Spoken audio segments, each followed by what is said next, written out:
I shall reign triumphant. Buenos dias, children. Son. Hell, you're all gonna be doing that.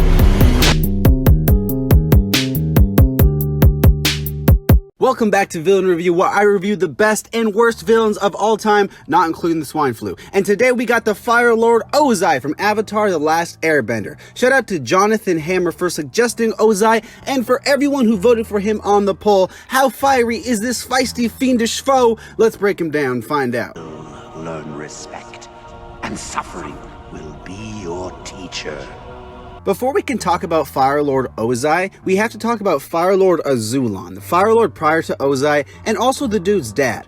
Being the second to last Fire Lord in the 100-Year War, in which the Fire Nation attempted to just roll all the other nations, Azulon wanted to keep this tradition going and do more conquering than Jonathan Majors would. Raising two sons, Iroh and his younger brother Ozai, Azulon could see that Ozai was a bit too aggressive and impatient, especially when compared to his tea-loving brother Iroh.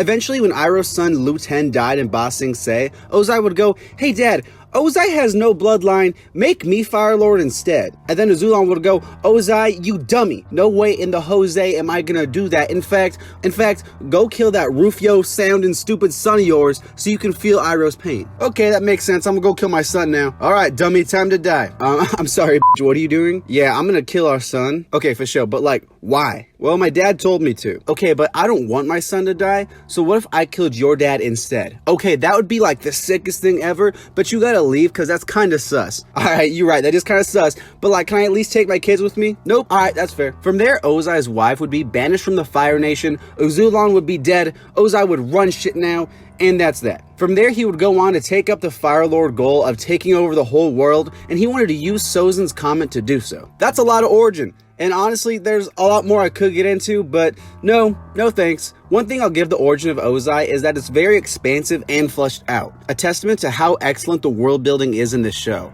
However, the motive itself isn't anything special, and dare I say, it just kind of feels like a basic power motive. Like, I understand this goal of conquering the world has been passed down through generation and generation, but because of that, it doesn't really feel like it's Ozai's motive. It doesn't feel unique to him and more of a Fire Nation goal, and it's just something that's been passed down over and over again. It's like a family heirloom. All the power in the world.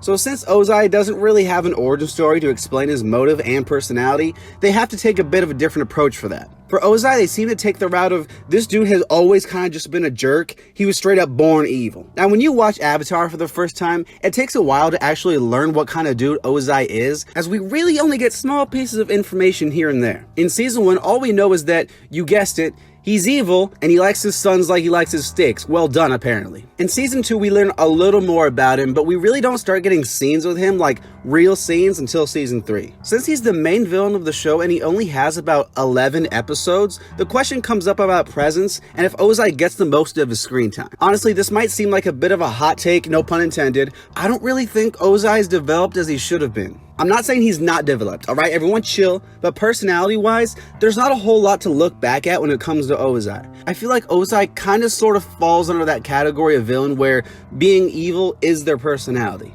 Maybe it's not fair because when you look back at the other villains on the show like Azula, it's not really debatable who has more personality. Yes, I know Azula has way more screen time than Ozai. Even Zhao feels more developed than Ozai, and he was only there for a season. If you're thinking I'm gonna keep torching Ozai, again, no pun intended, don't worry, there's a lot I like. Starting with the amazing performance we get by Mark Hamill. Establishing himself as a really good voice actor with the Joker, I love what Mark does here with Ozai because it feels very different from Joker while still being very intimidating and evil. Whenever you hear him speak, you're just like, whoa, I don't want to mess with him. He's an evil dude. This guy ain't gonna give out hugs or buy you a Snuggie. This dude means business. He's gonna burn your whole house down. While I don't think Ozai is developed as much as he could have been, I'm not saying he's not developed at all. It is very clear what kind of relationship he has with both of his children and Iroh, and at the end of the day, he does feel like a real character. I think it's the performance and a few of these scenes we get with his family that save Ozai from being sort of a dull villain, and I'm really glad he's not. So I guess I'd say I like him,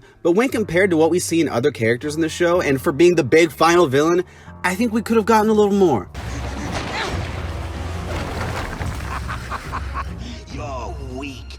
So the whole just vibe until season 3 thing, it actually, surprisingly enough, affects the amount of scenes we have with Ozai. Wow, big shocker. Unfortunately, when you look back at the scenes we have with Ozai, it's hard to pinpoint multiple examples as his best moments. If I were to say, best Azula scenes, go, I would say, okay, that whole fight in the little western town, that drill fight when she zaps Aang, the Zuko Agni Kai, there's so many, and I could probably keep going. But if I were to say, alright guys, best Ozai scenes, go, it would get quieter than the theater I saw Fantasy Island in, because nobody was there, because it sucked. Honestly, I might say that when it comes to my category of best scenes, Ozai has nothing. So that's that. Moving on. You can't treat me like this.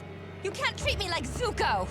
Azula, silence yourself. Okay, wait, April Fools, I was just messing with you. You didn't really think I forgot, right? Before you go type in the comments and rant, I got you. The best scene for Ozai is obviously his fight with Aang. Come on, guys, I got you.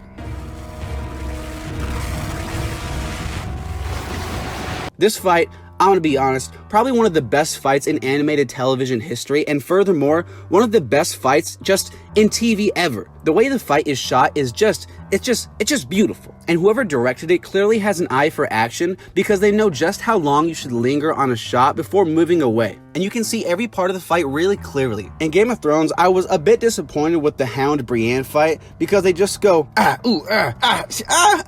In this scene though, you see everything. And this Ozai Aang fight is just, honestly, it's just a top class scene. For Aang, it is so cool to see the culmination of his training, and it's just the payoff for the whole show, because that was kind of the whole point of the show, was for him to learn all these elements, and now he's learned, so it's like, alright dude, you got everything, show us what you got. And from Ozai's point of view, everyone has been going, oh, this guy's a beast, and Sozin's comment, it's gonna make him really strong, and damn dude, does it show. In this scene, Ozai shows us how strong firebending and just bending in general can be, and it's just so freaking cool. It's one of those scenes that makes you realize how special Avatar is as a show, and if Ozai only has one big scene, damn does he make it worth it.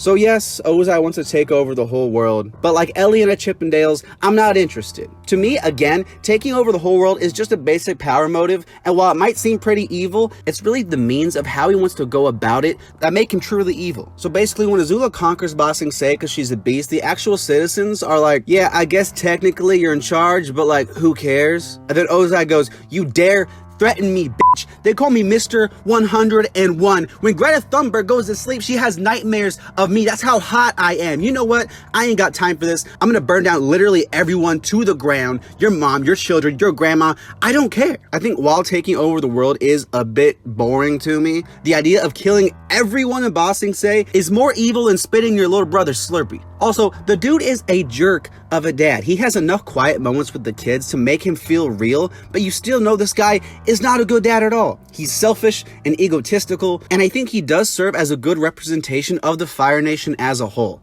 I really like Iroh as a character because he serves as a great opposite to Ozai, and we see how being neglected by his own father might have hurt Ozai as a character, like personality-wise. It's this cycle of selfishness that got passed down from Azulon to Ozai and then down to Azula, and we see that without the loving figure like his mom, Zuko would have turned out to be just the same. So overall, Ozai is a character who does a lot of wrong, and it's easy to not like him, something that's always great for a villain.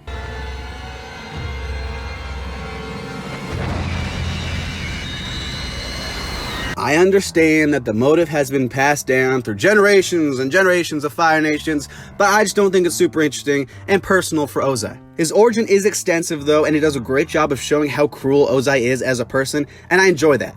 Personality-wise, there's nothing to really look back at besides the fact that he's evil, but Mark Hamill's performance is phenomenal, and it makes Ozai a lot more entertaining, and I really enjoy what he does for the character. He's not really in the show a whole lot either, but that final fight with Aang, it's just one for the ages, and it's one of the best fights you'll find on TV. He's an evil guy for sure, and the show does a great job of making that very, very clear. I'm gonna give Fire Lord Ozai a 6. You have redeemed yourself, my son. Thank you so much for watching, and if you enjoyed this video, then maybe, just maybe, hit subscribe, because I make a new villain review every single Monday. Bill Cipher Villain Review at 2,500 subs. Let me know what you think of Ozai in the comments, and who I should review next. Go vote on the poll. Let me know whatever you want. Thanks again for watching. I'll see you next time.